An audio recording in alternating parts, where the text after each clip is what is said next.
નમસ્તે વિદ્યાર્થી મિત્રો, કેમ છો બધા? મજામાં છો ને? આજે ધોરણ 10ની અંદર ચેપ્ટર નંબર 1 એમાં આપણે નવો ટોપિક લઈને આવી ગયા છીએ. એ ટોપિકનું નામ છે ઓક્સિડેશન રિડક્શન અને સાથે સાથે આપણે ક્ષારણની પણ ચર્ચા આની અંદર કરશું. અને સ્વાધ્યાયની અંદર એવા પ્રશ્નો કે જેની ચર્ચા અત્યારે આગળના વિડીયોની અંદર આપણે નથી કરી એ પ્રશ્નો પણ આપણે આની અંદર સમાવેશ કરી લઈશું કે જેથી આ લેક્ચરને અંતે આપણું આ ચેપ્ટર જે છે એ પૂરું થઈ જાય. પછી આપણે આ ચેપ્ટરના એક્ઝામ્પલરનું જે છે એક વિડીયો બનાવવાના છીએ, પણ એ વિડીયો આપણી જે એપ્લિકેશન છે એના ઉપર તમને મળી રહેશે. ચલો તો આપણે વાત કરીએ ઓક્સિડેશન, રિડક્શન અને ક્ષારણ. ઓક્સિડેશન કોને કહેવાય, રિડક્શન કોને કહેવાય, કોઈ પણ રાસાયણિક પ્રક્રિયામાં ઓક્સિડેશન થાય છે તો આપણને કેમ ખબર પડશે કે કયા ઘટકનું ઓક્સિડેશન થાય છે, રિડક્શન કયા ઘટકનું થાય છે?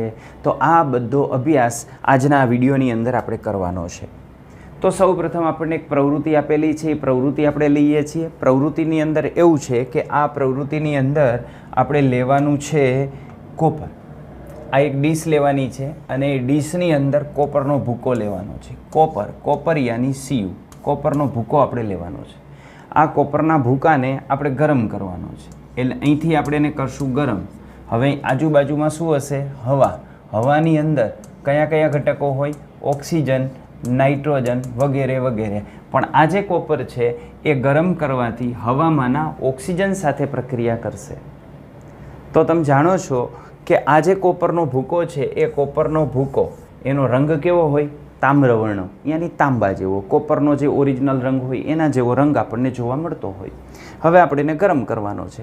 ગરમ કરી અને પછી એના કલરમાં કંઈ ફેરફાર થાય છે કે નહીં એનું આપણે ઓબ્ઝર્વેશન કરવાનું છે. તો ચલો આપણે એની અંદર જે છે એ આગળ વધીએ છીએ. તો આ પ્રવૃત્તિની અંદર સૌ પ્રથમ આપણે થોડોક, અહીં આપણને 1 ગ્રામ આપેલો છે, પણ આપણે થોડોક જે છે એ કોપરનો ભૂકો લઈશું. આ કોપરનો ભૂકો, કોપરનો પાવડર. આ કોપરના પાવડરને આપણે જે છે એ ગરમ કરવાનો છે. તો કોપરના પાવડરને આપણે કરી નાખીએ ગરમ. એને ગરમ કરતાં શું મળશે? તો એ અવલોકન આપણે નોંધવાનું છે. તો એ અવલોકનની અંદર એવું થશે કે જે કોપરનો પાવડર છે એને આપણે ગરમ કરશું એટલે સૌ પ્રથમ કોપરની જે ઉપરની સપાટી કે જેનો રંગ આપણને સીધો દેખાતો હોય એ રંગની અંદર ફેરફાર આવશે. અને એ ઉપરનો રંગ કેવો થઈ જશે? તો એ ઉપરનો રંગ જે છે એ કાળા રંગનો થઈ જશે. તો આ રંગમાં ફેરફાર થયો, એ ફેરફાર કોને લઈને થયો? તો કંઈક રંગમાં ફેરફાર થાય છે એટલે એની અંદર રાસાયણિક પ્રક્રિયા થતી હશે. તો કેવી રાસાયણિક પ્રક્રિયા એની અંદર થતી હશે? આ રાસાયણિક પ્રક્રિયાથી શું ઉત્પન્ન થતું હશે? તો આપણી પાસે શું હતું? કોપર હતું. હવે પ્રક્રિયા કેની હારે થઈ? હવા સાથે. હવાની હાજરીમાં આપણે એને ગરમ કર્યો એટલે હવામાંના ઓક્સિજન સાથે એની પ્રક્રિયા થઈ અને એનાથી બને છે કોપર ઓક્સાઇડ. આ કોપર ઓક્સાઇડને આપણે દર્શાવીએ છીએ CuO વડે. હવે એ જે કોપર ઓક્સાઇડ આપણે જે દર્શાવ્યો છે એને આમ પણ લખો છો તમે કોપર 2 ઓક્સાઇડ. તો કોપર 2, આ 2નો મતલબ શું છે? રોમન અંકમાં જે 2 લખેલો હોય એનો મતલબ શું છે? તો તમે જાણો છો કે આપણને જે કોપર મળે છે એ કોપર 2 સ્વરૂપે જોવા મળે છે. એક Cu+1 સ્વરૂપે જોવા મળે, એક Cu+2 સ્વરૂપે જોવા મળે. જે Cu+1 તરીકે જોવા મળે છે એને આપણે ક્યુપ્રસ કહીએ છીએ અને Cu+2 તરીકે જોવા મળે છે એને આપણે ક્યુપ્રિક કહીએ છીએ. પણ જો આ બંનેને આપણે કોપર તરીકે દર્શાવવા હોય તો આનો +1 ચાર્જ છે એ કાઉન્સમાં રોમન અંકમાં આપણે દર્શાવવો પડે. આ +2 ચાર્જ હોય તો એ પણ આપણે રોમન અંકની અંદર દર્શાવવો પડે. તો એના +1 અને +2 જે ચાર્જ છે એ ચાર્જ આપણે ક્યાં દર્શાવવા પડશે? રોમન અંકની અંદર જે છે એ કાઉન્સમાં દર્શાવવા પડશે. તો કોપર 2 ઓક્સાઇડ છે. કોપર 2 એટલે Cu+2, ઓક્સાઇડ એટલે O-2, અહીંયા ઓક્સાઇડ એટલે O-2. તો આ બેથી જે સંયોજન બનશે એ સંયોજનનું સૂત્ર થાય CuO અને આ બેથી જે સંયોજન બનશે એનું સૂત્ર થાય Cu2O. એટલે Cu2O જો હોય તો આને કહેવાય ક્યુપ્રસ 1 ઓક્સાઇડ. ક્યુપ્રસ તમે કહો તો 1 નહીં કહો તો પણ ચાલશે, એટલે આને ક્યુપ્રસ ઓક્સાઇડ કહેવાય. આને ક્યુપ્રિક ઓક્સાઇડ કહેવાય. કેવો? Cupric oxide. આનું નામ ક્યુપ્રસ ઓક્સાઇડ, આનું નામ ક્યુપ્રિક ઓક્સાઇડ. અને જો રોમન અંકમાં લખવું હોય તો આને લખશું કોપર 1 ઓક્સાઇડ અને આને કહેશું કોપર 2 ઓક્સાઇડ. તો કોપર 1 ઓક્સાઇડ અને કોપર 2 ઓક્સાઇડ તો રોમન અંકમાં જે દર્શાવવામાં આવે છે કાઉન્સમાં એ કોપરની ઓક્સિડેશન અવસ્થા અથવા એના વીજભાર તરીકે આપણે ઓળખતા હોઈએ છીએ. તો અહીં નિપજ તરીકે આપણને મળશે CuO. એને આપણે શું કહેશું? કોપર 2. 2 શા માટે ખ્યાલ આવ્યો? તો આને કોપર 2 ઓક્સાઇડ આપણે કહીએ છીએ. એનું પડ ઉપરની સપાટી ઉપર જમા થઈ ગયું હશે. એ પડ કાળા રંગનું હોય એટલે જે કોપરનો તાંબા કલરનો જે છે એ કલર હતો, તામ્ર વર્ણ જે કલર હતો એ કલર આપણને નહીં દેખાય અને એની જગ્યાએ એ પદાર્થ કાળો થઈ જશે. તો આને આધારે આપણને જો પ્રશ્ન પૂછવામાં આવે કે આ કાળો પદાર્થ શાથી ઉદ્ભવ્યો, તો હવે તમે એનો જવાબ આપી શકો કે આ કાળો પદાર્થ કેવી રીતે ઉદ્ભવ્યો. તો કાળો પદાર્થ ઉદ્ભવે છે એની પાછળનું કારણ કોપર કેની સાથે પ્રક્રિયા કરી? હવામાંના ઓક્સિજન સાથે. અને હવામાંના ઓક્સિજન સાથે પ્રક્રિયા કરી અને શું બનાવી નાખે છે? CuO. આ CuO નો રંગ કેવો છે? કાળો. ઓક્સિજન એક છે, આ બાજુ 2 છે. પ્રક્રિયા સંતુલિત કરીએ તો આપણે આ રીતે પ્રક્રિયા સંતુલિત કરી શકીએ. રેડી? તો આ પ્રવૃત્તિની અંદર કોપર જે હતો એના રંગમાં ફેરફાર થયો. કોપર હતો એની અંદર ઓક્સિજનનો ઉમેરો થયો. તો કોઈ પણ આવા ઘટક હોય એ ઘટકની અંદર જો ઓક્સિજનનો ઉમેરો થાય તો એ ઘટકનું ઓક્સિડેશન થયું કહેવાય. શું થયું કહેવાય? ઓક્સિડેશન. યાની ઓક્સિડેશન એટલે શું? તો ઓક્સિડેશન એટલે એક અત્યારે આપણે એમ ગણશું કે ઓક્સિડેશન એટલે ઓક્સિજનનો ઉમેરો. તો જો કોઈ રાસાયણિક પ્રક્રિયાની અંદર આપણને જે પદાર્થ આપેલો છે એ પદાર્થની અંદર ઓક્સિજનનો ઉમેરો થાય તો આપણે કહેશું ઓક્સિડેશન. પ્રક્રિયા આપણે આનું આવી રીતે લખી શકીએ. તો આ રિએક્શન છે. 2 કોપર એની ઓક્સિજન સાથે પ્રક્રિયા કરી. આપણે ગરમ કરવું પડે છે એટલે ઉષ્મા આપવી પડે છે. ઉષ્મા આપવી પડે છે એટલે આ જે રાસાયણિક પ્રક્રિયા છે એ ઉષ્મા શોષક પ્રકારની પ્રક્રિયા હશે અને એનાથી આ પદાર્થ બની ગયો. આ જે પદાર્થ બને છે એ પદાર્થનો રંગ કેવો છે? કાળો રંગ. રેડી? ચાલો જો અહીં શું હતું? કોપર. આ કોપર. તો કોપરની અંદર શું થયું? ઓક્સિજનનો ઉમેરો થયો. આ કોપર. કોપરમાં ઓનો ઉમેરો પ્લસ ઓનો ઉમેરો. તો આ ઓક્સિજનની અંદર આ કોપરની અંદર ઓક્સિજનનો ઉમેરો થયો. ઓક્સિજનનો ઉમેરો થયો એટલે આ પ્રક્રિયાને આપણે કહેશું ઓક્સિડેશન. તો અહીં જે ફેરફાર થાય છે ફેરફાર તમને ખ્યાલ આવ્યો? કોપરના ઓક્સિડેશનથી થાય છે. સામે આપણે આમાં જોઈએ તો ઓક્સિજન પાસે શું હતું? 2 ઓક્સિજન હતા. બરાબર? પણ ઓક્સિજનમાં શું થયું? O2. ઓક્સિજન એટલે O2 આમ હતો. હવે આમાંથી સંયોજન કેવું બની ગયું? તો એનું સંયોજન બની ગયું આવું. તો એક ઓક્સિજન તો ગયો એનો. એટલે એમાંથી ઓક્સિજન જે O2 તરીકે હતો એમાંથી એક ઓક્સિજન ગયો અને એમાં કોપર આવ્યો. તો ઓક્સિજન જો દૂર થાય તો એને કહેવાય રિડક્શન. એટલે અહીંયા જે O2 છે એ O2નું શું થાય છે? રિડક્શન. તો હંમેશા ઓક્સિડેશન અને રિડક્શનની પ્રક્રિયા સાથે સાથે જ થતી હોય અને આવી સાથે સાથે થતી જે પ્રક્રિયા છે એ પ્રક્રિયાને આપણે શેના તરીકે ઓળખતા હોઈએ છીએ? રેડોક્સ પ્રક્રિયા તરીકે ઓળખતા હોઈએ છીએ. રેડી? આ ઓક્સિજનનું રિડક્શન થાય છે એ ટેક્સ્ટબુકની અંદર આપણને દર્શાવેલું નથી. પણ તમે 11-12 સાયન્સની અંદર જ્યારે આવશો ત્યારે ઓક્સિડેશન અને રિડક્શનની વધારાની બીજી 2 વ્યાખ્યા આપવામાં આવે છે. અત્યારે આપણને ઓક્સિડેશનની 2 વ્યાખ્યા આપેલી છે. એક વ્યાખ્યાની અંદર એવું કે જો ઓક્સિજનનો ઉમેરો થાય તો ઓક્સિડેશન અને હાઇડ્રોજન દૂર થાય તો પણ ઓક્સિડેશન. એટલે ઓક્સિડેશન એટલે ઓક્સિજનનો ઉમેરો અથવા હાઇડ્રોજનનું દૂર થવું. આ 2 વ્યાખ્યા આપેલી છે. પણ આગળની વધારા સારાની બીજી 2 વ્યાખ્યાઓ આપણે ધોરણ 12ની અંદર જે છે એ ભણશું. ચલો હવે આ કોપરની આ પ્રક્રિયા તો થઈ ગઈ. તો આપણે કોપર લીધો તો કોપરમાંથી કોપર ઓક્સાઇડ બની ગયો. હવે આ જે કોપર ઓક્સાઇડ છે કોપર ઓક્સાઇડમાંથી મારે પાછો કોપર જોતો હોય તો મળે? તો કે હા મળે. કેવી રીતે મળે? તો તમે અહીંયા કોપરનું શું કર્યું ભાઈ? કોપરમાંથી તમે કોપર ઓક્સાઇડમાં ગયા તો કોપરનું શું કર્યું તમે? Yes, oxidation. તો જો હું આ જે કોપર ઓક્સાઇડ છે એ કોપર ઓક્સાઇડનું ઓક્સિડેશનની વિરોધી પ્રક્રિયા યાની કે જો એનું રિડક્શન હું કરી નાખું તો એનું રિડક્શન કરવાથી મને શું મળી જશે? કોપર. તો એનું રિડક્શન કેવી રીતે થાય? તો ચાલો એનું રિડક્શન કરીએ. આ કોપર ઓક્સાઇડની આપણે પ્રક્રિયા કરીએ હાઇડ્રોજન સાથે અને એને ગરમ કરીએ.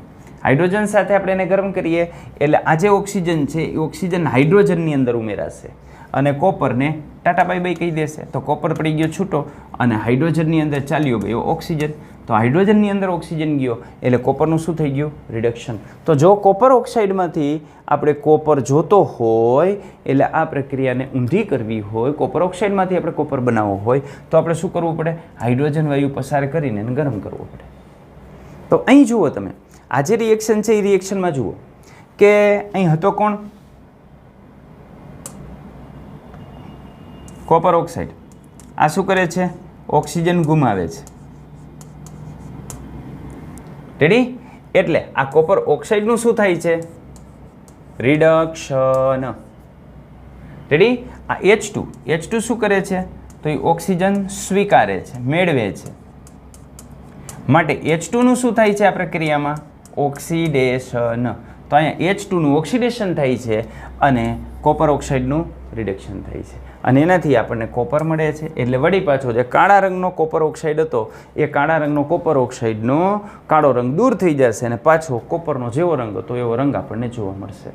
તો આ રીતે કોપરમાંથી કોપર ઓક્સાઇડ બને તો એને ઓક્સિડેશન કહેવાય અને કોપર ઓક્સાઇડમાંથી કોપર બને તો આપણે એને રિડક્શન કહીએ છીએ. કોપરમાંથી શું બન્યું? કોપર ઓક્સાઇડ, કોપર 2 ઓક્સાઇડ અથવા ક્યુપ્રિક ઓક્સાઇડ. શું નામ આનું? કોપર 2 ઓક્સાઇડ અથવા ક્યુપ્રિક ઓક્સાઇડ. તો આ બને છે. તો આ પ્રક્રિયાને આપણે શું કહેશું? ઓક્સિડેશન. શા માટે ઓક્સિડેશન કહેશું? હા બોલો બોલો. કેમ? હા, ઓક્સિજનનો ઉમેરો થયો એટલા માટે. અને આના કરતાં આપણે ઉલટું લઈ લઈએ કે અહીંથી અહીં તો આ કોપર ઓક્સાઇડ હતો એમાંથી કોપર બન્યો તો શું થયું? ઓક્સિજન દૂર થયો. તો ઓક્સિજન દૂર થાય તો એ પ્રક્રિયાને શું કહેવાય? રિડક્શન. રેડી? ઓકે, ચાલો. તો હવે તમને એ ખ્યાલ આવી ગયો કે ઓક્સિડેશન એટલે શું? તો ઓક્સિડેશન એટલે ઓક્સિજનનો ઉમેરો અથવા હાઇડ્રોજનનું દૂર થવું. અને રિડક્શન એટલે શું? તો રિડક્શન એટલે હાઇડ્રોજનનું ઉમેરાવું અથવા ઓક્સિજનનું દૂર થવું. તો આ બંને પ્રક્રિયા એકબીજાની કેવી પ્રક્રિયા છે? વિરોધી પ્રક્રિયા છે. તો ઓક્સિડેશન અને રિડક્શન આ બંને એકબીજાની વિરોધી પ્રક્રિયા છે. ઓક્સિડેશન કોને કહેશું? ઓક્સિજનનો ઉમેરો થાય તો ઓક્સિડેશન, હાઇડ્રોજન દૂર થાય તો ઓક્સિડેશન. રિડક્શન કોને કહેશું? હાઇડ્રોજન ઉમેરાય તો રિડક્શન અને ઓક્સિજન જો દૂર થાય તો રિડક્શન. તો અહીંયા કોપરમાંથી કોપર ઓક્સાઇડ બન્યો, ઓક્સિજનનો ઉમેરો થયો એટલે આને શું કહેશું? ઓક્સિડેશન. કોપર ઓક્સાઇડમાંથી કોપર બન્યો, ઓક્સિજન દૂર થયો એટલે એને શું કહેશું? રિડક્શન. તો રિડક્શન આપણે કોને કહેશું? ઓક્સિડેશન આપણે કોને કહેશું? તો આ પ્રક્રિયાની અંતે આપણે રિડક્શન આને કહીએ છીએ. કોપર 2 ઓક્સાઇડ એ ઓક્સિજન ગુમાવે છે અને તેનું રિડક્શન થાય છે. એટલે રિડક્શન એટલે ઓક્સિજન દૂર થવો, ઓક્સિજન ગુમાવવો. બરાબર? અને હાઇડ્રોજન ઓક્સિજન મેળવે છે, હાઇડ્રોજન ઓક્સિજન મેળવે છે એટલે હાઇડ્રોજનનું શું થાય છે? ઓક્સિડેશન. તો હાઇડ્રોજનનું ઓક્સિડેશન થાય છે. રિડક્શન કોનું થયું? કોપર ઓક્સાઇડનું. રિડક્શન કોનું થયું? કોપર ઓક્સાઇડનું. કઈ પ્રક્રિયા હતી? આમ આ કોપર ઓક્સાઇડ એની આપણે પ્રક્રિયા કરી H2 સાથે એટલે રાસાયણિક પ્રક્રિયાથી આપણને મળ્યું કોપર અને H2O. આ પ્રક્રિયામાં આનું શું થયું? Yes, reduction. આનું શું થયું? ઓક્સિડેશન. શા માટે? તો આ ઓક્સિજન મેળવે છે અને આ શું કરે છે? ઓક્સિજન ગુમાવે છે. ઓક્સિજન ગુમાવે છે એટલે રિડક્શન ને ઓક્સિજન મેળવે છે એટલે ઓક્સિડેશન. રેડી? તો ઓક્સિડેશનની એક વ્યાખ્યા તો ક્લિયર થઈ ગઈ, એનું ઉદાહરણ પણ થઈ ગયું તમારી સમક્ષ કે જો ઓક્સિજન સ્વીકારે તો ઓક્સિડેશન, ઓક્સિજન મુક્ત કરે યાની દૂર કરે, ગુમાવે તો રિડક્શન. તો ઓક્સિજનને આધારે આપણે આવી રીતે જે છે કહી શકીએ છીએ. તો આ પ્રક્રિયાને આધારે આપણે કેવું હોય તો આવું કહી શકીએ કે એક પ્રક્રિયક શું કરે છે? ઓક્સિડેશન પામે છે અને બીજો પ્રક્રિયક શું પામે છે? રિડક્શન પામે છે.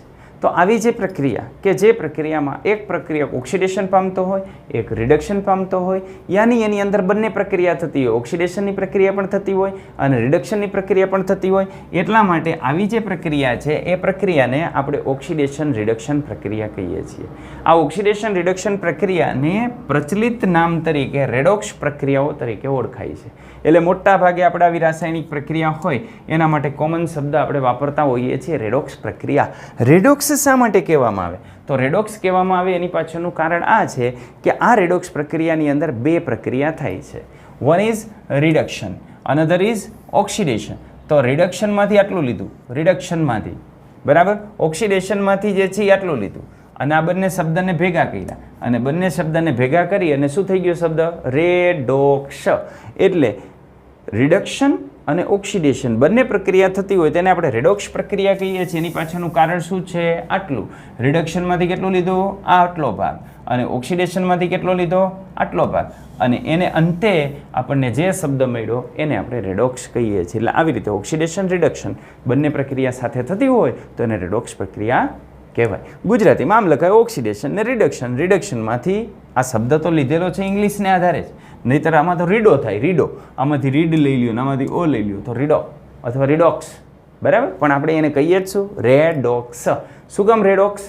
તો રેડોક્સ નામ આપીએ છીએ એની પાછળનું કારણ આ છે, ઓક્સિડેશન અને રિડક્શન બંને એની અંદર સાથે સાથે થતા હોય એના ઇંગ્લિશ શબ્દોને આધારે આપણે એને રેડોક્સ તરીકે ઓળખીએ છીએ. ચલો આગળ આપણે જે પ્રક્રિયા જોઈતી એ પ્રક્રિયા પાછી હું અહીંયા લઉં છું. તો કોપર ઓક્સાઇડ, એમાંથી શું બન્યું? કોપર. એને શું કહેવાય? રિડક્શન. શા માટે રિડક્શન? રિડક્શન શા માટે કીધું આ પ્રક્રિયાને? ચાલો કયો જોઈએ. યસ, બોલો બોલો. હા, કારણ કે આની પાસે એક ઓક્સિજન હતો, આ ઓક્સિજન છે અહીંયા, અને આમાં ઓક્સિજન નથી. એટલે આ શું કરે છે? ઓક્સિજન ગુમાવે છે. ઓક્સિજન ગુમાવે છે. અને ઓક્સિજન ગુમાવે ધેરફોર આને શું કહેવાય? રિડક્શન. અને શોર્ટમાં આવી રીતે લખાય. આખો સ્પેલિંગ ન લખવો હોય એટલે રિડક્શનનો એન ઉપર ચડાવી દેવાનો. રેડી? આને વચાઈશું રિડક્શન. ચાલો અહીંયા જુઓ, અહીંયા માત્ર ને માત્ર આપણી પાસે H2 હતું. શું હતું આપણી પાસે? H2. તો આ આપણી પાસે H2 છે. હવે H2 માંથી બની શું ગયું? H2O. એટલે આ પ્રક્રિયાને આપણે કહીએ છીએ ઓક્સિડેશન. શા માટે ઓક્સિડેશન કહીએ છીએ? તો એની પાછળનું કારણ છે કે એ ઓક્સિજન શું કરે છે? સ્વીકારે છે. ઓક્સિજન સ્વીકારે માટે ઓક્સિડેશન. રેડી? તો આ પ્રક્રિયામાં આપણે જે રેડોક્સ પ્રક્રિયા સાબિત કરી કે એકનું ઓક્સિડેશન થાય છે અને એકનું રિડક્શન થાય છે, એ કોને આધારે આપણે સાબિત કર્યું? તો એ આપણે સાબિત કર્યું ઓક્સિજનના રિપ્લેસમેન્ટને આધારે કે ઓક્સિજનની અંદર શું ફેરફાર થાય છે. ચલો આને આધારે કેટલાક પ્રશ્નો આપણે જોઈ લઈએ. તો આવા પ્રશ્નો તમને આની અંદરથી પૂછી શકાય આ પ્રવૃત્તિમાંથી. કોપરના ભૂકાને ગરમ કરતાં શું બને છે? કોપરનો ભૂકો આપણે લીધો હતો ચાઇના ડીશ ઉપર અને એને આપણે ગરમ કર્યું હતું. એને ગરમ કર્યું એટલે ગરમ કરીને શું બન્યું? આ તમારે કહેવાનું છે. શું બન્યું હતું ગરમ કરતાં? તો ગરમ કરતાં ત્યાં કોપર ઓક્સાઇડ બનતો હતો. Copper oxide. રેડી? કેવી રીતે બનતો હતો? તો કોપર આપણે લીધો હતો, હવામાં ઓક્સિજન હોય અને નીચેથી આપણે ગરમ કરતા હતા. એટલે હવામાંના ઓક્સિજન સાથે આ કોપરની પ્રક્રિયા થઈ અને આ કોપરની પ્રક્રિયાથી કોપર ઓક્સાઇડ બની ગયો. બીજો પ્રશ્ન, આ કોપર ઓક્સાઇડનો રંગ કેવો છે? તો કોપર ઓક્સાઇડ CuO કેવા રંગનો હતો? કાળો રંગ. તો આનો રંગ કાળો હતો. ચાલો, કોપરમાંથી કોપર ઓક્સાઇડ બનવાની પ્રક્રિયા એ કયા પ્રકારની પ્રક્રિયા છે? તો આ કોપર છે. કોપરમાંથી ઓક્સિજન થયું, ઓક્સિજન થઈને બની ગયું કોપર ઓક્સાઇડ. આ કેવા પ્રકારની પ્રક્રિયા છે? તો વાસ્તવમાં આ જે પ્રક્રિયા છે એ રેડોક્સ પ્રક્રિયા છે. કેવી પ્રક્રિયા છે? રેડોક્સ પ્રક્રિયા. પણ એમાં કોપરનું શું કહેવાય? કોપરનું ઓક્સિડેશન. તો આ પ્રક્રિયાને કોપરનું ઓક્સિડેશન કહેવાય, અથવા આખી પ્રક્રિયાની વાત કરો તો આખી પ્રક્રિયાની ટાઈપ રેડોક્સ પ્રક્રિયા થાય. બરાબર? પણ કોપરનું શું થાય છે? તો કોપરનું ઓક્સિડેશન થાય છે. હવે ત્યાંથી આગળ વધીએ અને ઉષ્માના સંદર્ભમાં કહ્યું તો એ પ્રક્રિયા ઉષ્મા શોષક હતી. શા માટે? ગરમ કરવું પડતું હતું ને, બહારથી આપણે એને તાપમાન આપવું પડતું હતું. ચાલો, હવે એના પછી કીધું છે ગરમ કોપર ઓક્સાઇડ પર. ગરમ કોપર ઓક્સાઇડ એટલે CuO, એના પર શું કરવાનું છે? હાઇડ્રોજન વાયુ પસાર કરવાનો છે. H2 વાયુ પસાર કરવાનો છે. પસાર કરતાં કઈ નિપજ મળશે? તો જો આ પ્રક્રિયામાં આપણે H2 પસાર કરીએ તો કઈ નિપજ મળે? કોપર મળે અને સામે H2O મળે. યાની આ પ્રક્રિયા પણ એક રેડોક્સ પ્રક્રિયા છે, જેમાં આનું શું થાય છે? રિડક્શન. અને H2નું શું થાય છે? ઓક્સિડેશન. ચાલો નેક્સ્ટ, કોપર ઓક્સાઇડમાંથી કોપર મેળવવાની પ્રક્રિયા એ કયા પ્રકારની પ્રક્રિયા છે? કઈ પૂછી છે? કોપર ઓક્સાઇડ એટલે CuO, એમાં શું મેળવવાનું છે? કોપર. આ કેવી પ્રક્રિયા છે? તો આ CuOનું કયો? તો રિડક્શન. કોપર ઓક્સાઇડનું શું થાય છે? રિડક્શન. પણ સમગ્ર પ્રક્રિયાનું નામ લખો તો સમગ્ર પ્રક્રિયાને કહેવાય રેડોક્સ પ્રક્રિયા. કેવી પ્રક્રિયા? રેડોક્સ પ્રક્રિયા. ચાલો આપણે રેડોક્સ પ્રક્રિયાના અન્ય કેટલાક ઉદાહરણ જોઈએ. તો ઝિંક ઓક્સાઇડ છે અને કાર્બન છે. તો ઝિંક ઓક્સાઇડને આપણે કાર્બન સાથે ગરમ કરીએ છીએ. તો ઝિંક ઓક્સાઇડને કાર્બન સાથે ગરમ કરો એટલે ગરમ કરવાથી આપણને ઝિંક મળે છે અને કાર્બન મોનોક્સાઇડ મળે છે. તો આ પ્રક્રિયામાં અહીંયા કોણ છે? ઝિંક ઓક્સાઇડ છે. ઝિંક ઓક્સાઇડમાંથી શું બને છે? ઝિંક બને છે. એટલે આમાં શું થાય છે? ઓક્સિજન દૂર થાય છે. O માઇનસ O એટલે ઓક્સિજન દૂર થાય છે. જો ઓક્સિજન દૂર થતો હોય તો એ પ્રક્રિયાને શું કહેવાય? રિડક્શન. એટલે ઝિંક ઓક્સાઇડનું શું થાય છે? રિડક્શન. અને સામે આપણે વાત કરીએ તો બીજી સાઈડ અહીં કાર્બન છે. કાર્બનમાંથી શું બની જાય છે? Carbon monoxide. કાર્બનમાંથી કાર્બન મોનોક્સાઇડ બને એટલે એની અંદર શું ઉમેરાય છે? ઓક્સિજન. અને જો એની અંદર ઓક્સિજન ઉમેરાતો હોય તો આ જે પ્રક્રિયા છે એ પ્રક્રિયાને શું કહેવાય? ઓક્સિડેશન. તો આ જે પ્રક્રિયા છે એ પ્રક્રિયા, આખી પ્રક્રિયાને આપણે કહેશું, શું કહેશું? રેડોક્સ. તો આખી પ્રક્રિયા રેડોક્સ પ્રક્રિયા છે. એમાં ઝિંક ઓક્સાઇડનું રિડક્શન થાય છે અને જે કાર્બન છે એ કાર્બનનું ઓક્સિડેશન થાય છે. તો અહીં આપણને જ આપ્યું છે કાર્બન મોનોક્સાઇડની અંદર ઓક્સિડેશન થાય છે અને ઝિંક ઓક્સાઇડનું ઝિંકમાં રિડક્શન થાય છે. ચાલો અન્ય ઉદાહરણ આપણે જે છે એ જોઈએ. તો અહીં આપેલું છે MnO2. તો હવે ખ્યાલ આવી ગયો. MnO2 પોતાનો ઓક્સિજન ગુમાવે છે. પોતાનો ઓક્સિજન ગુમાવે છે એટલે અને એમાંથી બનાવી નાખે છે MnCl2. તો Mn નું શું થયું? ઓક્સિજન દૂર થયો. ઓક્સિજન દૂર થયો એટલે આપણે એનું શું કહીએ છીએ? તો ઓક્સિજન દૂર થયો એટલે એનું કહીએ છીએ રિડક્શન. તો એનું રિડક્શન થયું. તો આ જે Cl છે એ Cl સાથે કોણ હતો? H. Cl એમાં શું બનાવી નાખ્યું? Cl2. તો એમાં એને શું કર્યું? H દૂર કર્યો. શું કર્યો? H દૂર કર્યો. તો આ HCl હતો એ HClમાંથી Cl2 બન્યો. પણ HClમાંથી Cl2 બને છે તે દરમિયાન એ H દૂર કરે છે. H દૂર થાય અને H દૂર થાય, હાઇડ્રોજન દૂર થાય તો આ પ્રક્રિયાને આપણે કેવી પ્રક્રિયા કહેશું? ઓક્સિડેશન. એટલે એ થયું ઓક્સિડેશન. અને સામેની સાઈડ આપણે જોઈએ તો બીજું રિએક્શન આવું થાય છે. MnO2 એમાંથી બની ગયું MnCl2. તો અહીંયા MnO2માંથી MnCl2 થયું. એમાં શું થાય છે? O દૂર થાય છે. તો O દૂર થાય તો આ પ્રક્રિયાને આપણે શું કહેશું? રિડક્શન. તો સમગ્ર પ્રક્રિયાને આપણે શું કહેશું? ઓક્સિડેશન. શું થાય છે આ ઓક્સિડેશન પ્રક્રિયાની અંદર? તો ઓક્સિડેશન પ્રક્રિયાની અંદર HClનું Cl2માં રૂપાંતરણ થાય છે અને રિડક્શનની અંદર MnO2નું MnCl2માં રૂપાંતરણ થાય છે. વધારે સારી રીતે આને આપણે સમજવી હોય તો ઓક્સિડેશન આંકને આધારે આપણે સમજી શકીએ. ઓક્સિડેશન આંકને આધારે કોઈ પણ પ્રક્રિયાની અંદર રહેલા કોઈ પણ ઘટકનું ઓક્સિડેશન થાય છે કે રિડક્શન થાય છે એ બહુ સારી રીતે સમજી શકાય. પણ એ આપણે ધોરણ 12ની અંદર આવે છે. તો અત્યારે આપણે માત્ર ને માત્ર ચર્ચા કરવાની છે ઓક્સિજન અને હાઇડ્રોજનની સાપેક્ષમાં કે ઓક્સિજનનું શું થાય છે, હાઇડ્રોજનનું શું થાય છે, એને આધારે આપણે અત્યારે જવાબ આપવાનો છે. તો HClનું શું થશે? ઓક્સિડેશન. અને MnO2નું શું થશે? રિડક્શન. રેડી? તો આ રીતે આપણે આને જે છે એ સમજાવી શકીએ. તો આ પ્રક્રિયાના આપણે જે અભ્યાસ કર્યો એના પરથી તમારે આટલી વસ્તુ ક્લિયર થઈ ગઈ હશે કે ઓક્સિડેશન આપણે કોને કહીએ છીએ.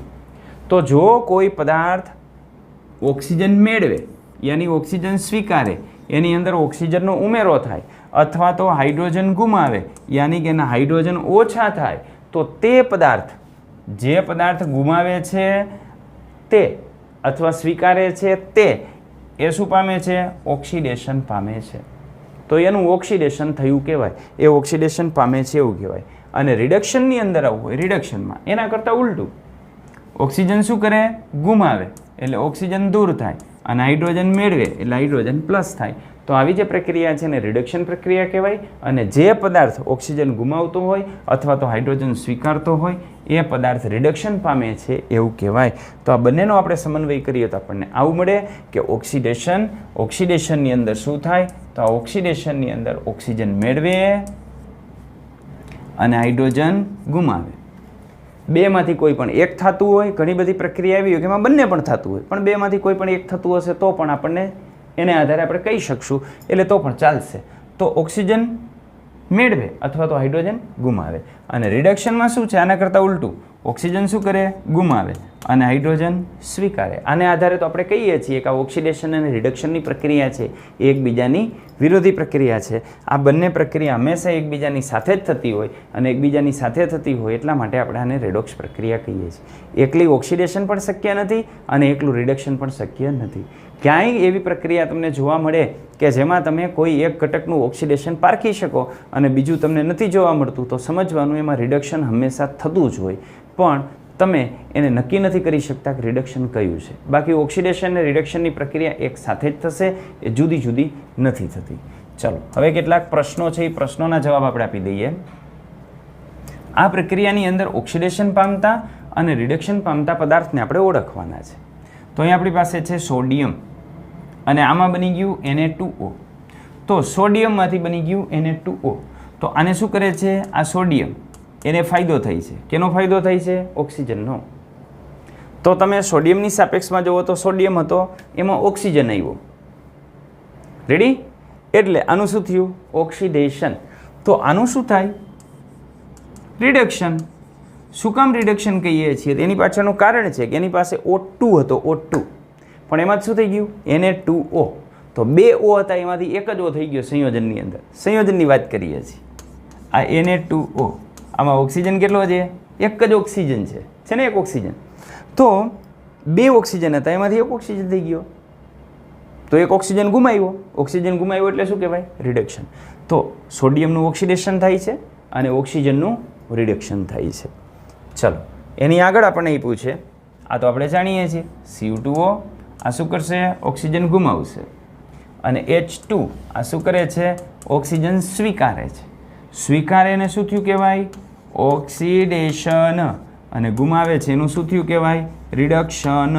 એટલે કોપર 2 ઓક્સાઇડ રિડક્શન અનુભવે છે અને H2 ઓક્સિડેશન અનુભવે છે. ત્યાંથી આપણે આગળ જોઈએ તો ઓક્સિડેશનનું ઉમેરાવું અથવા દૂર થવું, તેને આધારે નીચેના પદોને દરેકના 2 ઉદાહરણો સહિત સમજાવો. અરે 2 ઉદાહરણ આપવાના છે.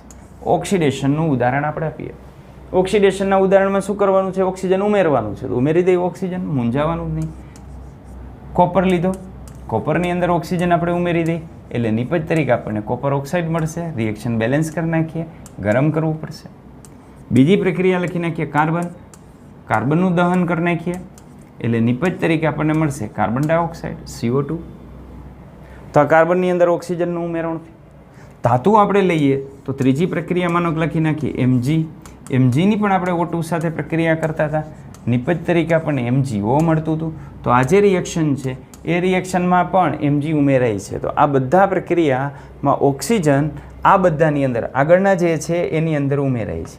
કોની અંદર ઉમેરાય છે? આગળવાળાની અંદર. એટલે આ બધાની અંદર ઓક્સિજનનો ઉમેરો થાય છે. આ બધામાં ઓક્સિજનનો ઉમેરો થાય છે એટલે આ પ્રક્રિયાને આપણે શું કહીશું? ઓક્સિડેશન. ચાલો એ રીતે રિડક્શનની વાત કરીએ તો રિડક્શનમાં પહેલાંનું ઉલટું આપણે જોયું હતું એ જ પહેલાં લઈ લઈએ. કોપર ઓક્સાઇડ એની આપણે H2 સાથે પ્રક્રિયા કરીએ, ગરમ કરીએ એટલે આપણને મળી જાય કોપર અને સામે મળી જાય H2O. આવી જ રીતે આમાં બીજું ઉત્પન્ન થયું આપણે લઈ લઈએ તો કાર્બન ડાયોક્સાઇડ. કાર્બન ડાયોક્સાઇડની આપણે પ્રક્રિયા કરી નાખીએ H2O સાથે, એને ગરમ કરીએ એટલે કાર્બન મોનોક્સાઇડ મળશે અને સામે પાણી મળશે. બરાબર? આ MgOની જગ્યાએ હું આનો ઝિંક ઓક્સાઇડ લઈ લઉં તો ઝિંક ઓક્સાઇડને આપણે કાર્બન સાથે ગરમ કરીએ એટલે નિપજ તરીકે અહીંયા ઝિંક મળશે અને સામે કાર્બન મોનોક્સાઇડ મળશે. ક્લિયર? તો આ પ્રક્રિયાની અંદર આપણે વાત કરીએ તો આ પ્રક્રિયાની અંદર આવું થાય છે કે આગળવાળા જે બધા જ છે આ એ શું કરે છે? હાઇડ્રોજન સ્વીકારે છે. આ હાઇડ્રોજન સાથે એની પ્રક્રિયા થાય છે અને એનાથી ઓક્સિજન દૂર કરે છે. અને ઓક્સિજન દૂર કરે છે માટે એ પ્રક્રિયાને આપણે શું કહીશું? રિડક્શન. આ બધા ઓક્સિજન સ્વીકારે છે એટલે ઓક્સિડેશન અને આ બધા ઓક્સિજન દૂર કરે છે એટલે રિડક્શન. રેડી? તો આ રીતે ઓક્સિડેશન અને રિડક્શનના આપણે ઉદાહરણ આપી શકીએ. આ સ્વાધ્યાયનો 16મો પ્રશ્ન છે. ચલો એની આગળ સ્વાધ્યાયનો 17મો પ્રશ્ન છે. એક ચળકતો કથ્થાઈ રંગનો પદાર્થ છે. ચળકતો કથ્થાઈ રંગનો. ચળકતો પદાર્થ હોય ને એટલે એ ધાતુ હોય.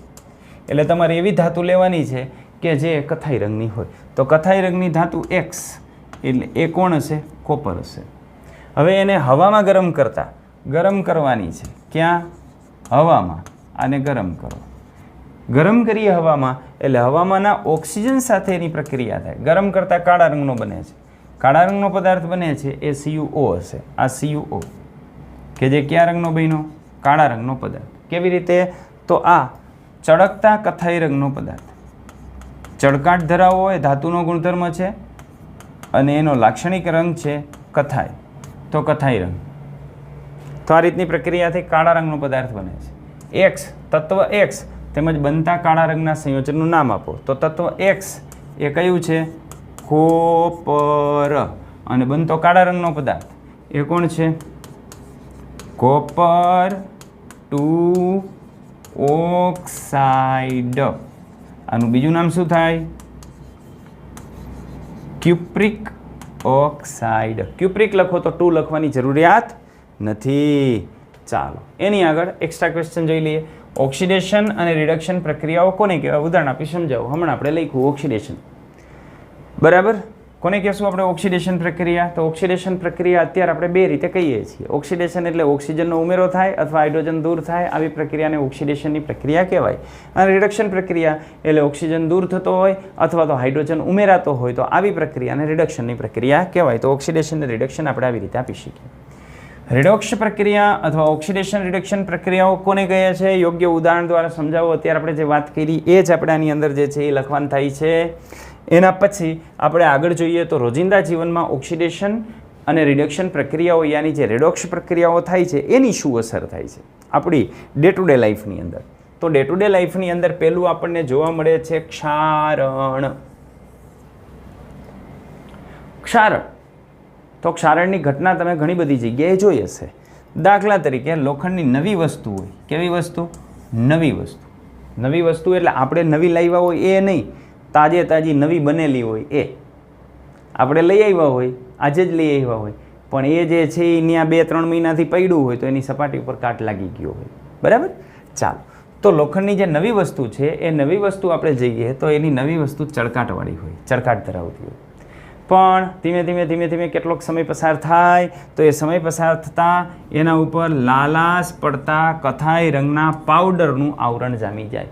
પાવડરનું આવરણ આપણે એટલા માટે કહીએ છીએ કે એવી જે લોખંડ છે કે જે લોખંડ ઉપર લાલાશ પડતા કથાઈ રંગનું આવરણ જામી ગયું છે એના ઉપર તમે હાથ ઘસશો તો એ તમારા હાથમાં આવી જશે. એના ઉપર તમે બેસશો તો તમારા પેન્ટ ઉપર એ ચોંટી જશે. એટલે આપણે પાવડર કહીએ છીએ. તો કેવો? લાલાશ પડતા કથાઈ રંગનો પાવડરનું આવરણ એના ઉપર જામે છે. આ જે ઘટના છે એ ઘટનાને આપણે કહીએ છીએ લોખંડનું કટાવું. તો નવું લોખંડ હતું એ કેવું હતું? ચળકાટ ધરાવતું હતું. પણ થોડો સમય આપણે એને ખુલ્લું રહેવા દીધું. ક્યાં? વાતાવરણની અંદર. તો વાતાવરણમાંનો જે ઓક્સિજન છે, વાતાવરણમાંનો જે ભેજ છે એની સાથેની પ્રક્રિયા થશે અને એનો ઉપરનો ચળકાટ જે છે એ ધીરે ધીરે દૂર થશે અને આ ચળકાટ દૂર થઈ અને એની જે સપાટી છે એ સપાટી કેવી થઈ જશે? લાલાશ પડતી કથાઈ રંગનો પાવડર એના ઉપર જમા થઈ જશે. આ જે ઘટના છે એ ઘટનાને આપણે લોખંડનું કટાવું કહીએ છીએ. લોખંડનું કટાવું એટલે લોખંડનું ક્ષારણ. તો આ જે ઘટના છે એ ઘટના ક્ષારણનું ઉદાહરણ છે. પણ આમાં કોનું ક્ષારણ થાય છે? તો આની અંદર થાય છે લોખંડનું ક્ષારણ. આવી રીતે અન્ય પણ ઘણી બધી એવી ધાતુઓ જોવા મળે કે જે ધાતુઓની અંદર એની જે સપાટી છે એ સમય જતાં ઝાંખી પડતી હોય. શરૂઆતમાં ચળકાટ ધરાવતી હોય પણ સમય જતાં ઝાંખી પડતી હોય. તો આને પણ આપણે જે છે ક્ષારણ તરીકે ઓળખીએ છીએ. દાખલા તરીકે તાંબાની કોઈ પણ પ્રકારની વસ્તુ હોય તો તાંબાની વસ્તુને તમે લાંબો સમય સુધી જે છે એ રહેવા દો એટલે તાંબાની સપાટી ઉપર લીલો રંગ જોવા મળે. આ તાંબુ લીલા રંગનું થઈ જાય. અને જો ચાંદીની વસ્તુ હોય તો ચાંદીની વસ્તુ લાંબો સમય પસાર થાય એટલે કેવી પડે? કાળી બની જાય. તો ચાંદીની વસ્તુ કાળી બની જશે અને તાંબુ હશે તો તાંબુ કેવું થઈ જશે? લીલા રંગનું થઈ જશે. તો આ તાંબુ થઈ ગયું લીલા રંગનું અને ચાંદી કાળા રંગની. યાની કે બંને પોતાની સપાટી ઉપર જે ચળકાટ હતો એ ગુમાવ્યો. શું કામ ગુમાવ્યો? કારણ કે સપાટી ઉપર કંઈક પ્રક્રિયા થઈ હશે. કઈ પ્રક્રિયા થઈ હશે? ઓક્સિડેશન રિડક્શનની પ્રક્રિયા, કે જેને આપણે ધાતુની અંદર થાય ત્યારે ક્ષારણ તરીકે ઓળખતા હોઈએ છીએ, કે જેને આપણે ધાતુનો ક્ષય કહીએ છીએ. એક વસ્તુ આપણે ધ્યાન રાખશું કે કોપરની સપાટી ઉપર જે લીલો રંગ જોવા મળે છે એ કોપર કાર્બોનેટનો હોય છે. આ કાર્બોનેટ ક્યાંથી આવ્યો? વાતાવરણમાંથી. વાતાવરણમાંનો જે કાર્બન ડાયોક્સાઇડ છે એ કાર્બન ડાયોક્સાઇડ અને પાણીની પ્રક્રિયા થઈને કાર્બોનેટ આયન બનતો હોય. રેડી? અને જે કાળી સપાટી સિલ્વરની જોવા મળે છે એના ઉપર જમા થયું હોય Ag2S કે જેને કહેવાય સિલ્વર સલ્ફાઇડ. તો સિલ્વર સલ્ફાઇડ જમા થાય એટલે એના ઉપર ચાંદી જે છે એ ચાંદી કાળી બને. આ જે ક્ષારણ છે એના વિશે સવિશેષ અભ્યાસ આપણે ક્યાં કરશું? તો ત્રીજા ચેપ્ટરની અંદર આપણે એના વિશે જે છે એ સવિશેષ અભ્યાસ કરશું. તો આગળના ચેપ્ટરની અંદર આપણે ડેપ્થની અંદર એ ભણશું. પણ અત્યારે આપણને જેટલું આપેલું છે એટલું જોઈ લઈએ. આ ક્ષારણ થવાના કારણો શું છે? શા માટે ક્ષારણ થાય છે? તો એના કારણો એવા છે કે આપણી જે ધાતુ છે એ ધાતુ જ્યારે ભેજ એટલે વાતાવરણમાં રહેલું પાણી અથવા તો એસિડના સંપર્કમાં આવે છે. હવે એસિડ ક્યાં? તો તમે એના ઉપર HCl કે H2SO4 તો નાખવાના નથી. એટલે આ એસિડ આપણે જે કહીએ છીએ ને એ આવી રીતે બને, વાતાવરણની અંદર ભેજ હોય. હવે વાતાવરણનો જે ભેજ છે એ ભેજ વાતાવરણના કાર્બન ડાયોક્સાઇડ સાથે પ્રક્રિયા કરશે. એની સાથે પ્રક્રિયા કરે એટલે એમાંથી બની જાય H2CO3. આ H2CO3 ને કહેવાય કાર્બોનિક એસિડ. શું કહેવાય? કાર્બોનિક એસિડ, કે જે સાદી સોડાની અંદર હોય. કેમાં હોય? સાદી સોડાની અંદર. તો આ સાદી સોડામાં જે કાર્બોનિક એસિડ હોય એ કાર્બોનિક એસિડ વાતાવરણમાં તેમને બની જાય છે. તો વાતાવરણમાંનો ભેજ અને કાર્બન ડાયોક્સાઇડ પ્રક્રિયા કરીને H2CO3 બનાવી નાખશે, કે જેને આપણે એસિડ કહીએ છીએ. તો જો આવી જે ધાતુ કે જે વાતાવરણમાં ખુલ્લી રહે છે તો એના સંપર્કમાં ભેજ પણ આવશે, અને આવી રીતે ઉત્પન્ન થયેલો એસિડ છે એ પણ એના સંપર્કમાં આવશે, અને એ સંપર્કમાં આવવાથી જે ધાતુ છે એ ધાતુનું ક્ષયન થશે. ક્ષયન થશે યાની ધાતુ ઓછી થશે, કારણ કે ધાતુનું શેમાં રૂપાંતરણ થશે? સામેના ઓક્સાઇડની અંદર રૂપાંતરણ થશે, અથવા કાર્બોનેટમાં રૂપાંતરણ થાય, અથવા તો સલ્ફાઇડમાં, વોટએવર કેવી ધાતુ એના ઉપર આધારિત હોય, પણ મૂળ ધાતુ નહીં રહે, ધાતુમાંથી ધાતુનું સંયોજન બની જશે. એટલે ધાતુ શું થઈ? ઓછી થઈ. એટલે એને શું કહેવાય? ધાતુનું ક્ષયન. તો એનું ક્ષયન થયું કહેવાય. હવે આ જે ક્ષયનની પ્રક્રિયા છે એ પ્રક્રિયાને આપણે શું કહીએ છીએ? ક્ષારણ પ્રક્રિયા તરીકે ઓળખીએ છીએ. આના અન્ય ઉદાહરણમાં આપણે વાત કરી એવી રીતે ચાંદી ઉપર લાગતું જે કાળા રંગનું સ્તર છે એ ચાંદીનું ક્ષયન છે, પણ એમાં કાળા રંગનું સ્તર હોય કેનું? Ag2Sનું. અને તાંબાની સપાટી ઉપર લાગતું જે લીલા રંગનું સ્તર છે એ કેનું હોય?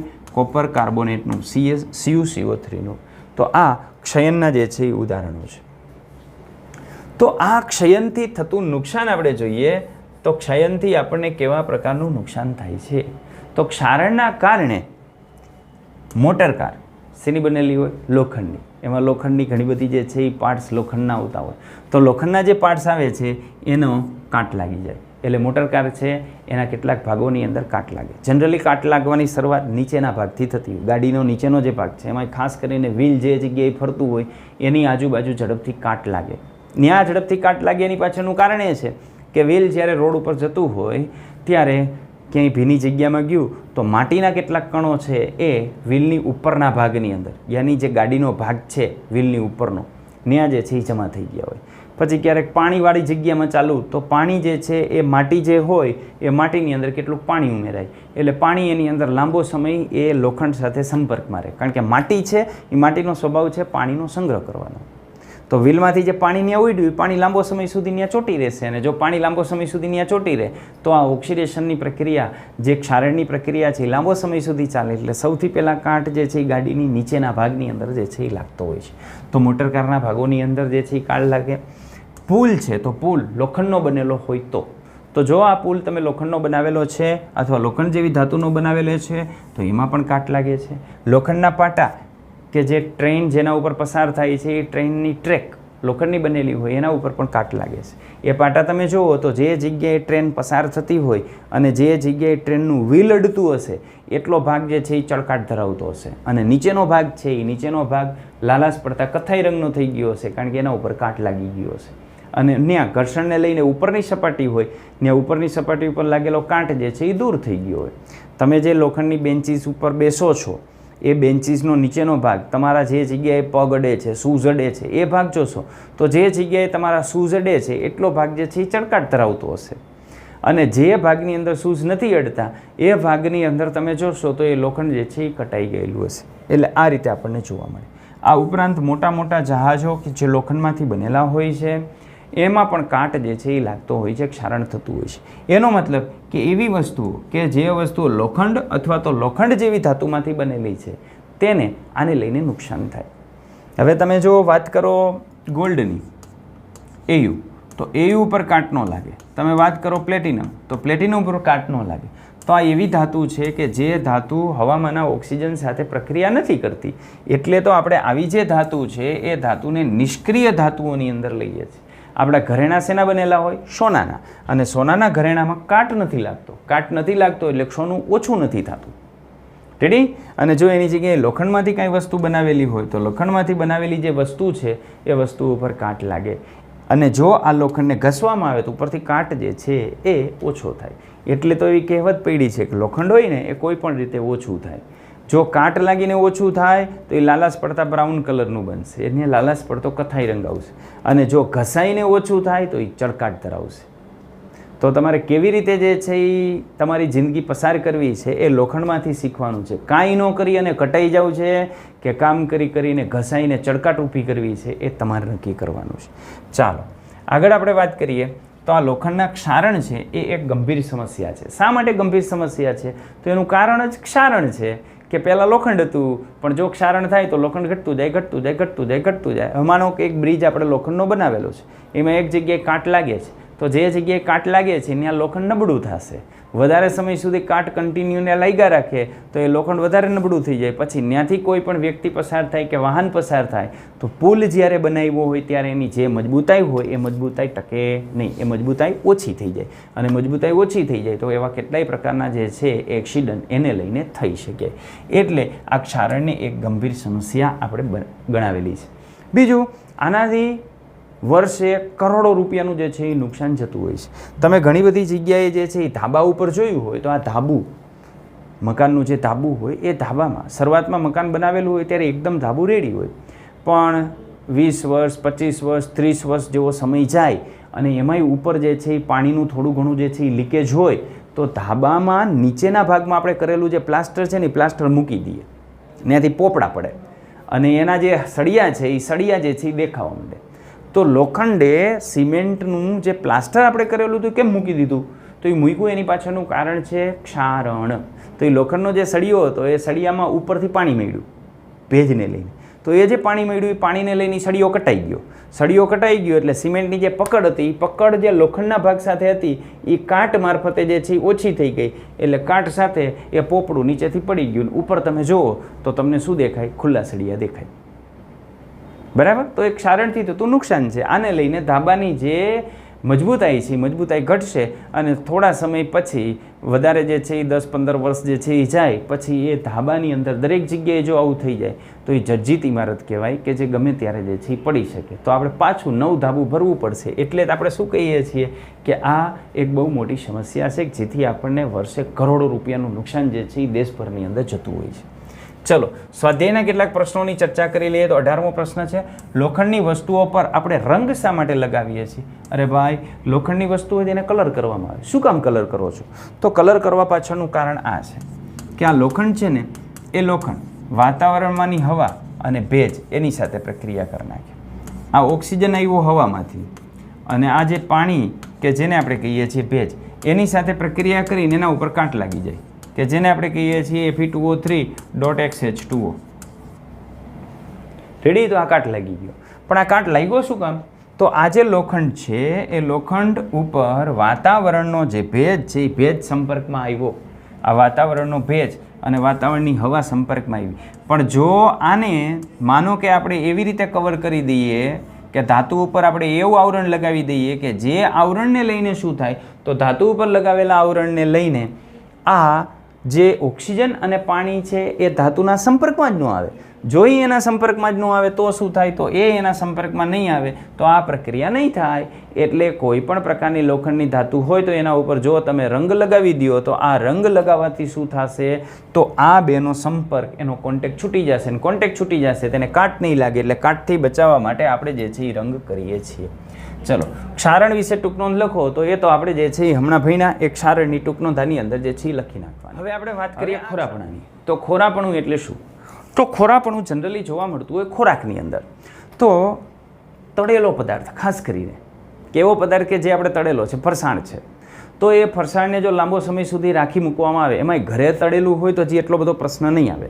પણ માર્કેટમાંથી મળતી જે વસ્તુ છે કે જે નબળા પ્રકારની ગુણવત્તા ધરાવતા તેલની અંદર તળેલ હોય અને ક્યારે તળેલું છે એ પણ આપણને ખબર ન હોય, તો આવો જે પદાર્થ છે એ પદાર્થ જો આપણે લાંબો સમય સુધી રાખી મૂકશું તો એમાં એનો સ્વાદ અને એની વાસ બંને બદલાઈ જશે.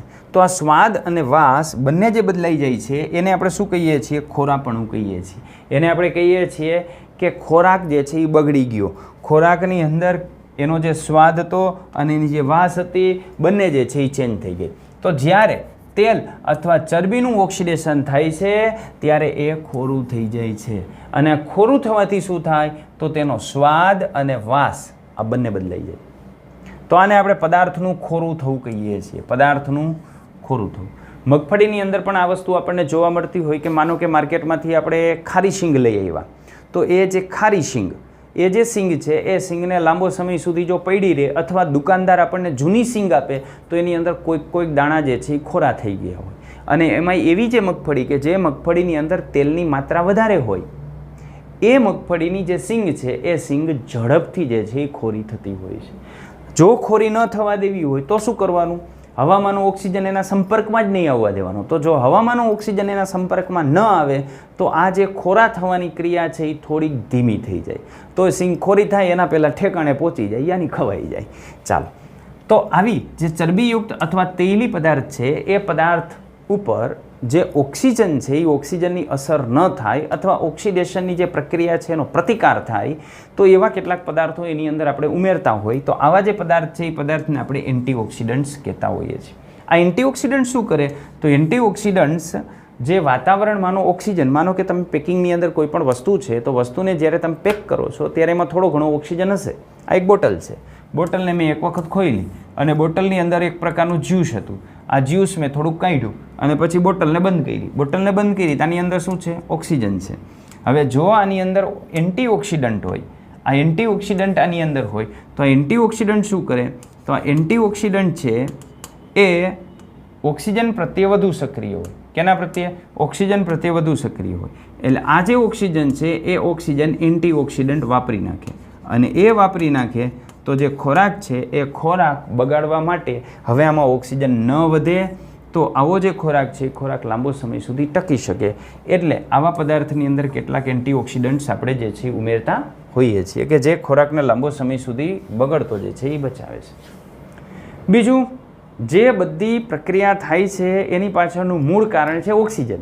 તો જો એને ઓક્સિજન જ તમે મળવા ન દો તો પણ ખોરાક લાંબો સમય સુધી બગડે નહીં. એટલા માટે તમે જે છે એ પહેલાં ફરસાણવાળા જોયા હોય તો ફરસાણવાળા શું કરે? પોતે માનો કે જે ગાંઠિયા બનાવ્યા છે અથવા ફરસાણ બનાવ્યું છે, એક પ્લાસ્ટિકની કોથળીની અંદર લઈ લેશે, 250 ગ્રામ કે 500 ગ્રામ વોટ એવર જે પેકિંગ હોય પેકિંગની અંદર લઈ લેશે, પછી એને પેક કરી દેશે. એને પેક કરી અને ટાંચણીથી એક કાણું પાડશે, નાનું એવું કાણું, અને કાણું પાડીને એને પ્રેસ કરી દેશે, દબી નાખશે. એટલે એની અંદર રહેલી જે હવા છે એ હવા બધી શું થઈ જશે? બહાર નીકળી જશે. તો અંદર હવે હવાની માત્રા કેવી છે? ઓછી છે. તો હવે એ પદાર્થ થોડોક લાંબો સમય સુધી ચાલશે. આ સામાન્ય ફરસાણવાળા જે કરતા હોય એની વાત છે, પણ મોટી મોટી ઇન્ડસ્ટ્રી કે જ્યાં ફૂડનું પેકિંગ કરવામાં આવતું હોય એ લોકો ખોરાકને બગડતો અટકાવવા માટે નાઇટ્રોજન વાયુની અંદર પેકિંગ કરે. દાખલા તરીકે માનો કે આપણે જે બાલાજી વેફર અથવા એવી કોઈ પણ પ્રકારની જે છે એ વેફર આવે છે એનું તમે પેકિંગ જુઓ તો પેકિંગ બહુ મોટું હોય. આમ તમે પેકિંગ જુઓ તો આખું મોટું પેકિંગ લાગે. એમ થાય કે ઓહો હો, આપણે 20 રૂપિયા 30 રૂપિયાનું પેકિંગ લીધું હોય એમ થાય કે આમ 2-3 વ્યક્તિ ધરાઈ જશે. પછી ખોલો તો ખબર પડે કે એમાં ચિપ્સ તો ઓછી નીકળશે, જે એની અંદર વેફર નીકળે છે તો ઓછી નીકળશે, પણ આજુબાજુમાં હવા છે. એ હવા ભરવાના 2 કારણો છે. એની અંદર જે હવા ભરેલી છે, જે ગેસ ભરેલો છે એ હવા નથી, એ નાઇટ્રોજન વાયુ છે. આ નાઇટ્રોજન વાયુ છે ને નિષ્ક્રિય હોય. એટલે નાઇટ્રોજન વાયુ ભરી દીધો એટલે વાતાવરણમાં એને ઓક્સિજન મળવાનું નથી. એટલે જ્યાં સુધી તમે એ પેકિંગ ખોલશો નહીં ત્યાં સુધી ઓક્સિજન એના સંપર્કમાં નહીં આવે, તો લાંબો સમય સુધી આવી જે બટેકાની ચિપ્સ છે એ ચિપ્સ અથવા કાતરી અથવા તો વેફર આપણે જેને કહીએ છીએ લાંબો સમય સુધી જે છે એ પોતાનો મૂળ સ્વાદ જાળવી રાખશે, યાની ખોરી નહીં થાય. રેડી? તો આ વસ્તુ નાઇટ્રોજન પેકિંગ. નાઇટ્રોજન પેકિંગનો ઉપયોગ આપણે આવી રીતે કરીએ છીએ. અને બીજું, નાઇટ્રોજન પેકિંગ હોય એટલે ઉપરનું જે વેફર, એ જ્યારે ટ્રાન્સપોર્ટેશનની અંદર વેફરમાં ઘણી બધી વેફરો લઈ જતા હોય, બોક્સના બોક્સ લઈ જતા હોય, તો એક વેફરનું જે પાઉચ છે એના ઉપર બીજી વેફરનું પાઉચ આવશે તો એનું દબાણ સીધું વેફર ઉપર નહીં આવે, કારણ કે ત્યાં તો અંદર હવા ભરેલી છે. એટલે હવા ભરેલી છે એટલે અંદરની વેફર જે છે એ કેવી રહેશે? એ જે છે એ સેફ રહેશે. અને જો એ ન ભરે તો જે છે એ વેફરના ટુકડા થવાની શક્યતાઓ વધી જાય. તો આ આપણે જે ખોરાક છે એ ખોરાક ખોરો કેવી રીતે થાય છે અને એને કેવી રીતે અટકાવી શકાય એની આપણે ચર્ચા કરી. હવે સ્વાધ્યાયની અંદર 19મો પ્રશ્ન છે એની આપણે વાત કરી લઈએ. તેલ અને ચરબીયુક્ત જે ખાદ્ય પદાર્થ છે એ ખાદ્ય પદાર્થને નાઇટ્રોજન વાયુમાં ભરવામાં આવે શા માટે? તો અત્યારે આપણે જે ચર્ચા કરી એ આના જવાબની અંદર આવશે. કેટલાક એક્સ્ટ્રા પ્રશ્નોની વાત કરીએ તો આમ પૂછી શકાય, ખોરાપણું. ખોરાપણું એટલે શું? ઓગસ્ટ 2020ની અંદર પૂછાઈ ગયેલો પ્રશ્ન આ છે. પ્રશ્ન બહુ મોટો છે, જવાબ સાવ ટૂંકો આવશે. અશોકભાઈ બટાટાની વેફર બનાવવા માટે એક લઘુગૃહ ઉદ્યોગ ચાલુ કર્યો છે. હવે એ અશોકભાઈએ બનાવેલી બટાકાની જે વેફર છે એનો સ્વાદ થોડા દિવસની અંદર ખોરો થઈ જાય છે. તો આ ખોરાપણું એટલે શું? એટલે પહેલું વળી પાછું તમારે સમજાવવાનું છે ખોરાપણું. ખોરાપણું કોને કહીએ છીએ? તો જે ખોરાક છે એ ખોરાક વાતાવરણીય પરિસ્થિતિની અંદર ખોરાકની અંદર રહેલો તેલી ભાગ અથવા જે ચરબીવાળો ભાગ છે એનું ઓક્સિડેશન થાય અને એનો સ્વાદ અને વાસ બંને જે છે એ બદલાઈ જાય તો એને આપણે કહીએ છીએ ખોરાપણું. તો આ ખોરાપણું થાય છે અને તેને અટકાવવાના ઉપાય તમારે કહેવાના છે. એને કયો નાઇટ્રોજન પેકિંગ જે છે એ વસાવી લઈએ અને જે પેકિંગ કરે એ નાઇટ્રોજન પેકિંગની અંદર કરે એટલે જે છે એના પ્રશ્નનું સમાધાન થઈ જશે. સ્વાધ્યાયનો પહેલો પ્રશ્ન. તો હવે આપણે આની વાત કરીએ. સ્વાધ્યાયની અંદર પહેલા પ્રશ્નો, એવા પ્રશ્નો કે જે પ્રશ્નો અત્યાર સુધી આપણે સોલ્વ કરવાના બાકી હતા એવા પ્રશ્નો આપણે લઈએ છીએ. સ્વાધ્યાયની અંદર પહેલો પ્રશ્ન આપણને આવી રીતનો આપેલો છે.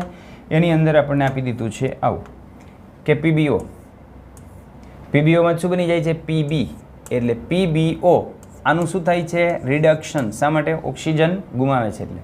અને કાર્બન, કાર્બનનું શું થાય? એ ઓક્સિજન સ્વીકારે છે એટલે એનું થાય ઓક્સિડેશન. તો લેડ ઓક્સાઇડ રિડક્શન પામે છે, આ વસ્તુ ટ્રુ છે. રેડી?